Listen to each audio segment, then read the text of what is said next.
Bachelor बिजली चोरी, electric stove, mutton पाया, जवार रोटी।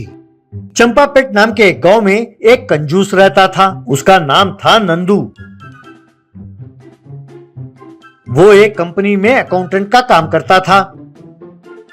वो एक घर के ऊपर वाले पोर्शन में किराए पर रहता था।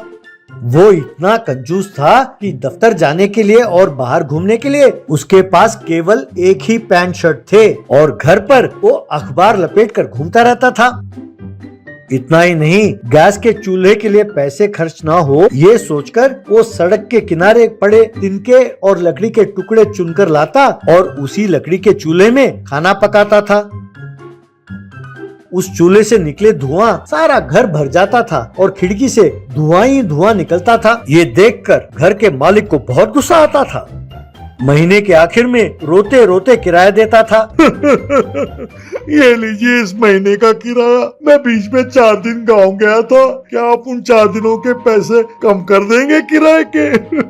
तब घर का मालिक, लानत है, अरे कैसे आदमी हो तुम? ये कोई सराय नहीं है जहाँ केवल उन दिनों के पैसे लेते हैं जिस दिन तुम ठहरते हो। और तुम्हें शर्म नहीं आती कि रात को अखबार लपेट कर सो जाते हो? अरे कैसे आदमी हो तुम? गैस के चूल्हे के बजाय लकड़ी के चूल्हे जलाकर खाना बनाते हो। तुम्हारे घर से निकलने वाले धुएं से हर रोज हम परेशान हैं। ध्यान से सुनो, दोबारा तुमने लकड़ी का चूल्हा जलाया तो घर खाली करा दूंगा, खबरदार। कहकर उसे धमकी दी।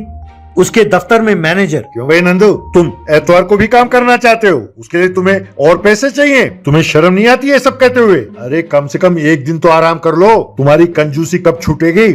नंदू के घर के पास ही एक करी पॉइंट था। नंदू हमेशा वहीं पर उससे तोलमोल करते हुए करी खरीदता था। वो दुकानदार, अरे भाई साहब, आप तो लगता है कंजूसी के ब्रांड एम्बेसडर हैं। आप हर रोज आकर जो भी करी बच जाता है उसे आप तोल मोल के ले लेते हो मुझसे। भाई साहब कुछ तो शर्म करो। अगर किसी भिखारी को भी मैं दे दूं तो कम से कम मैं पुण्य तो कमाऊंगा। कहकर उसे कोसता था।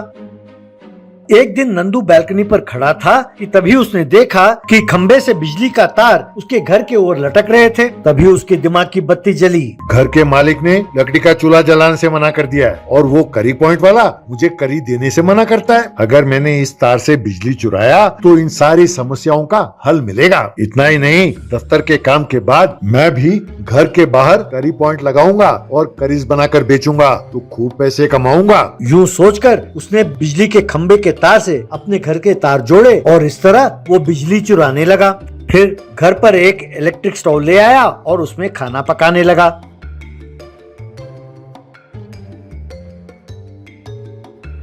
इस तरह वो मटन पाया, जवार रोटी जैसे अन्य व्यंजन बनाने लगा और फिर उन्हें घर के बाहर लाकर एक फट्टे पर रखकर बेचने लगा। वहाँ उसने एक बोर्ड लटकाया, नंदू होममेड करीज, एनी करी, वेज और नॉन वेज, ओनली 20 रुपीज, ऐसा लिखा था। दाम कम होने के कारण ज्यादातर लोग आकर उससे करीज खरीदने लगे। ये देखकर सामने वाले करी पॉइंट के दुकान के मालिक को बहुत गुस्सा आया, लेकिन बेचारा लाचार था, कुछ कर नहीं पाया।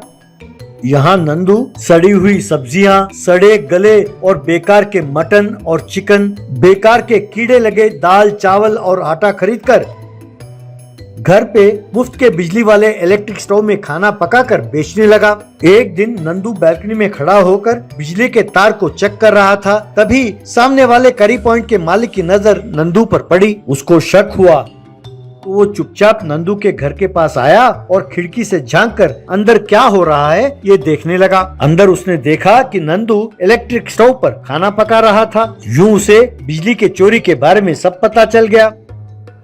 एक दिन बिजली के दफ्तर के अफसर पुलिस को लेकर नंदू के मालिक के घर के पास आए। वहीं खड़ा नंदू इन सब को देखकर जरा डर गया। बिजली के दफ्तर के अफसर ने बिजली के मीटर से बिल निकाला और मालिक से, भाई साहब आपका मीटर तो हमेशा की तरह एक ही रीडिंग दिखा रहा है, लेकिन ऊपर वाले पोर्शन का रीडिंग 0 दिखा रहा है। कम से कम मिनिमम रीडिंग तो होना चाहिए ना। तब नंदू, आपको इससे मतलब? मैं बिजली इस्तेमाल नहीं करता। वैसे आपकी समस्या क्या है? कहकर बात को टालने लगा। तब ऐसे ने नंदू को जोर से थप्पड़ मारा और, अच्छा तो हमें इससे क्या मतलब पूछते हो? चोर कहीं के, एक तो बिजली के खंबे से बिजली चुराते हो, ऊपर से हमें धमकाते हो। उस करी पॉइंट के मालिक ने हमें तुम्हारे बारे में सब कुछ बताया। कहकर पुलिस ने उसे पकड़ा और खूब मारा।